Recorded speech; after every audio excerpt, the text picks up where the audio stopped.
यहाँ के 22 साल पहले श्री पावन तीर्थ बागेश्वर धाम ग्राम गढ़ा छतरपुर मध्य प्रदेश के अंतर्गत यहाँ पर चंदेल कालीन राजाओं के धर्मगुरु जिन्होंने अपने जीते जी 1.25 करोड़ हनुमान चालीसा का पाठ एक पैर पर खड़े होकर के किया। पैर सूख गया, काला पड़ गया, गल गया, लेकिन उन्होंने हट नहीं छोड़ा। एक पैर पर खड़े खड़े प्रतिदिन दिन ना रात हनुमान चालीसा का पाठ करने लगे। धीरे धीरे ऐसे परमहंस हो गए कि नहाने की भी जरूरत नहीं पड़ी, नहाना बंद कर दिया और शरीर की अवस्था जर्जर हो गई। लेकिन जीते जी जब 1.25 करोड़ हनुमान चालीसा का पाठ पूर्ण हुआ तो इसी पावन तीर्थ बागेश्वर धाम पर मंदिर के पास हनुमान जी प्रकट हो गए और साक्षात्कार हो गए। मांगो, बालाजी ने कहा मांगो। पर पूज्यपाद हमारे दादाजी के दादाजी श्री सन्यासी बाबा, हम कितने भाग्यशाली है कि हमारे वंश में ऐसे महापुरुष हुए। उन्होंने कहा हे सरकार, अब हमें क्या चाहिए? आप मिल गए। और सच बात है, परमात्मा को पाने के बाद फिर पाया ही क्या जा सकता, अब चाहिए क्या? सब मिल गया।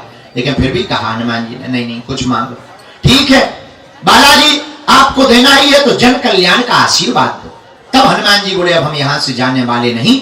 उसी मूर्ति रूप में जो आज बागेश्वर धाम पर बालाजी की छोटी सी मूर्ति है, उसी में हनुमान जी समाहित होकर बोले आज से हम यहीं बैठकर कलयुग में कलिकाल में लोगों का कल्याण करेंगे और जो बागेश्वर धाम पर आएगा उसकी खाली झोली को भरेंगे।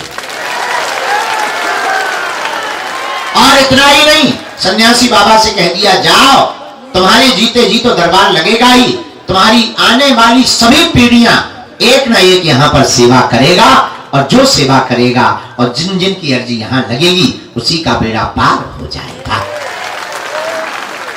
उसी सिद्धांत के बल पर हमारे पूज्यपाद पिताजी के पिताजी दादाजी परम पूज्य अनंत श्री विभूषित गोलोकवासी परमहंस संत श्री सेतुलाल गर्ग जी महाराज, दादाजी उन्होंने साधना की, उनको सन्यासी बाबा मिले। सन्यासी बाबा तो 322 साल के हो गए, अदृश्य रूप में है, सूक्ष्म रूप में है। उन्हें मिले, उन्होंने कहा तुम भी दरबार लगाओ। उन पर कृपा हुई, 40 वर्ष तक वो यहां रहे। 2010 में उनका काशीवास हो गया। जब उनका काशीवास हो गया, तीसरी पीढ़ी में आगे को लोगों जो नालायक आ गए। फिर क्या, इसके बाद यात्रा चल पड़ी। धीरे धीरे पूरे क्षेत्र में, कोने में, जिले में, संभाग में, प्रदेश में होते हुए देश के कोने कोने के साथ आज समूचे भारत के साथ साथ अनेकानेक देशों में सनातन धर्म का झंडा फहरा है।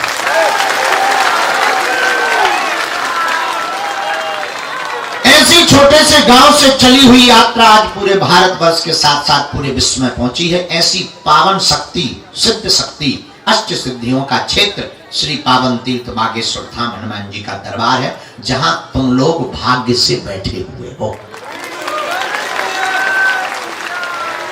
यहां तो आना ही बड़ी बात है, और आना बड़ी बात नहीं है, आकर इनका हो जाना और बड़ी बात है।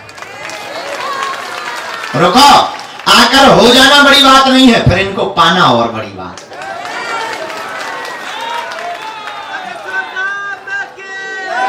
हमारा मानना है इस कलिकाल में सनातन धर्म का लगातार ह्रास हो रहा था, लगातार सनातन धर्म पर कुठाराघात किया जा रहा था, नीचा दिखाया जा रहा था, संतों को पाखंडी बताया जा रहा था, मंदिर देवालयों को बदनाम किया जा रहा था और भगवान काल्पनिक हैं।